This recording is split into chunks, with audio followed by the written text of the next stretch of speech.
to ask the Deputy President of the Republic of Kenya, Professor Kithure Kindiki,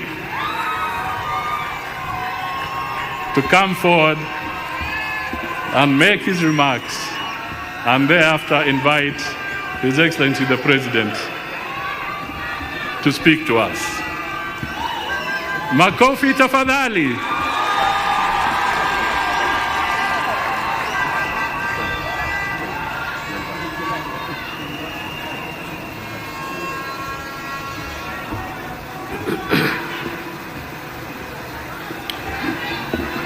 Your Excellency, President William Ruto, Your Excellency, First Lady Mama Rachel Ruto, all protocols as already established, I ride on them. No arms of government or agencies and the representations of foreign and friendly countries present. Your Excellency, sir, words fail me to explain how grateful I am today.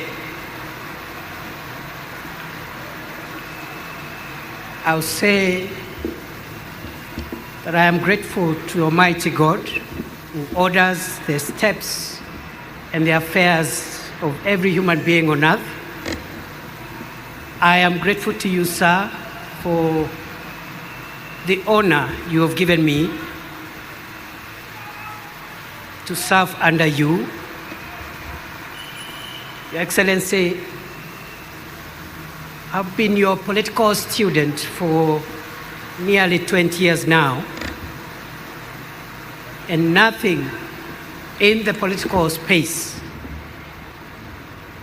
has helped me to pick up lessons more than the years that I have worked and served around you in various capacities. Therefore, Your Excellency, I'm grateful for the honor which you have given me. I promise you, before this congregation and before God, that I will not let you down for the privilege you have given me. Your Excellency, sir, in the same breath of gratitude, I am grateful to all the institutions who have facilitated this process, including the ceremony we are having today. And I want to agree with what my elder brother, His Excellency Musalia Mudavadi, has said.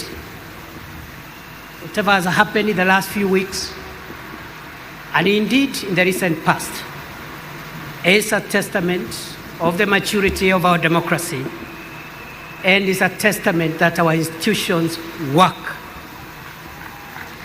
Your Excellency, sir, allow me, having thanked you, also to thank the very many people whom I have had an opportunity to learn from them. I may not enumerate all of them, but I've had the privilege of learning from so many great people. And even as we celebrate our Constitution and our democracy, I pay tribute to those who purposed to fight for and defend the establishment of our country and our constitutional order. I am grateful to those who are responsible for creating the Kenya that we live in today, in the past and in the present. I am grateful to those who fought for this Constitution, and I am grateful to all heroes of our country in the past and in the present. Your Excellency, I am grateful to this country for raising me. And I've had so many people to help me grow into who I am today.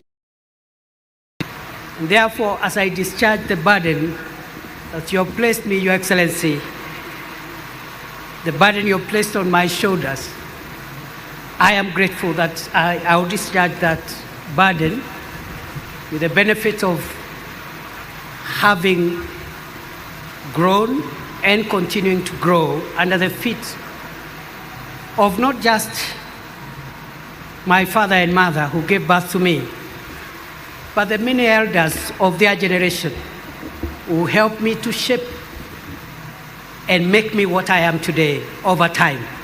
I am truly grateful. Those who taught me in the formal and the informal setup. Your Excellency, I'm grateful to my family. With your permission, I want to pay tribute to 4 people who have made huge sacrifices, especially in the 14 years, 15 years or so I have been in politics. Before then, I had spent a decade in academia, and of course, I'm also grateful to the professors and the colleagues with whom we worked with. But allow me, Your Excellency, today, on a moment like this one, to thank my wonderful wife, Joyce Kithure, a woman who has sacrificed,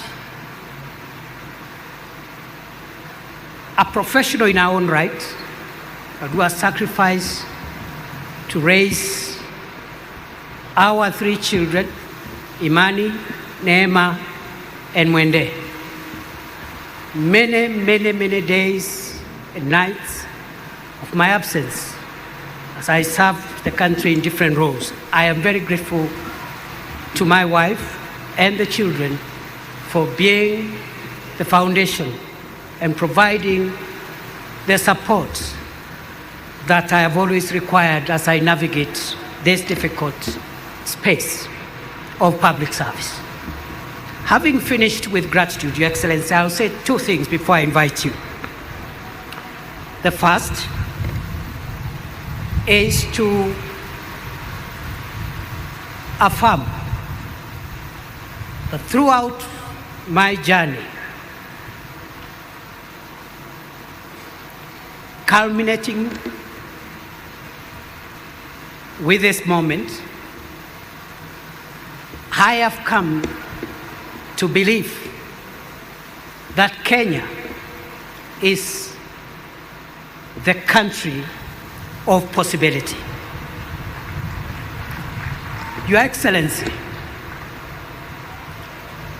for a person such as I to stand here today and take oath of the office of the Deputy President, it can only happen in Kenya. Your Excellency, I was born 52 years ago in one of the remotest parts of Kenya. But because Kenya is the land and the homeland of possibilities, today, I, perhaps the most unlikely person, is standing here today because Kenya has made it possible for anybody to become anything in this country. I don't take it for granted. And therefore, Your Excellency, as you lead us into the transformation of our country in the years ahead, I want to commit to support and assist you, together with the other colleagues in government, to realize a Kenya that has even greater opportunities, a more inclusive Kenya, a more democratic Kenya, and a more transformed Kenya. Your Excellency, I'm grateful because of the opportunity that Kenya provides for anyone to aspire to be anything. And therefore, there is no reason going forward why any person from anywhere, from whatever community, creed, religion, should not aspire to become anything in our country, because I am a testament that Kenya is the homeland of possibilities. Finally, Your Excellency, I have reflected on the words of the oath of office I have taken, both the oath of allegiance and also the oath for due execution of the functions of the office of the Deputy President. And in that regard, I want to commit to you, as I end my remarks, I want to commit to you before this congregation and before the Almighty God, who is acknowledged in the Constitution, that I will serve under you and provide you with the assistance and support you require to take this country to the next level. I commit I will be loyal and faithful. I will try the best of my ability to work hard together with the other colleagues to lighten the burden that you carry on your shoulders, Your Excellency. And therefore, I think for me, today is, if I may say so, a day when I have received the highest honor yet of my life. And I don't take that for granted. I want to pray that God will give me wisdom to do what I must.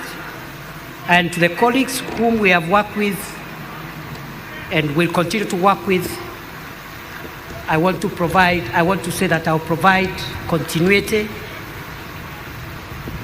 so that we can be able to all work together and deliver for this country. I forgot, Your Excellency, to thank, when you gave me the task the last 2 years of serving in the Ministry of Interior, there are wonderful people whom I have worked with. Ngao, the police, the prisons, immigration, and all the departments and agencies in the Ministry of Interior. The little successes that we could have achieved, I attribute those successes to my colleagues. If there have been a few challenges, I take responsibility for those challenges. Your Excellency, with those many remarks, thank you very much for giving this privilege. And I now want to request that we be upstanding as we invite His Excellency President William Ruto to come and address us. Moja, mbili, tatu, ingine.